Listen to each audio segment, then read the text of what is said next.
السلام علیکم ورحمۃ اللہ وبرکاتہ۔ دوستو، میں نظامت برائے طالبات لے کر حاضر ہوا ہوں۔ اس سے پہلے اسی چینل کے اوپر میں نے تحریک صدارت اور قرآن پاک کے ویڈیو بنا چکا ہوں۔ تو آئیے آج نعت کی دعوت کا جو اسالیب ہے، کچھ اسلوب یہاں بیان کیا جائے گا۔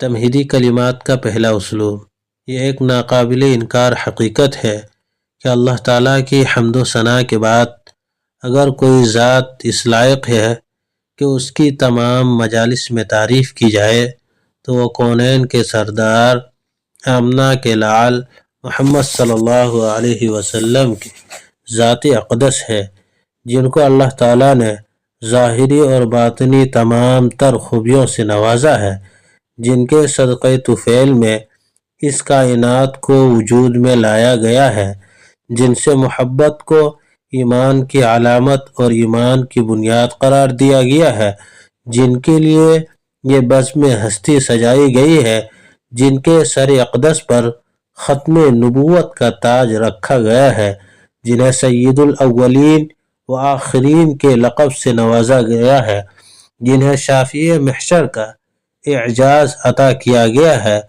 جن کو ساقی کوثر کے منصب عظیم سے سرفراز کیا گیا ہے، جن کو معراج کی رات میں سارے نبیوں کی امامت کا شرف حاصل ہوا ہے، جن کی امت کو دنیا کی بہترین امت کہا گیا ہے، جن کے نام کو اللہ تعالیٰ نے اپنے نام کے ساتھ جگہ دی ہے۔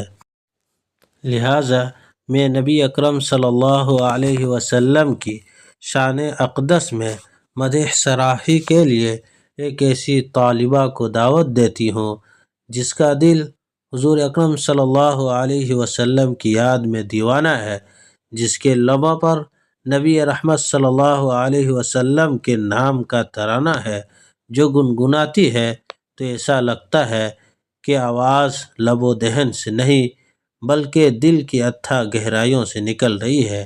میرا اشارہ کلام محترمہ، اب جس کا نام لینا ہے یہاں پہ نام ڈال سکتے ہیں، مثلا صحرا خاتون کی جانب ہے، جنہیں اس شعر کے ساتھ دعوت اسٹیج دیتی ہوں۔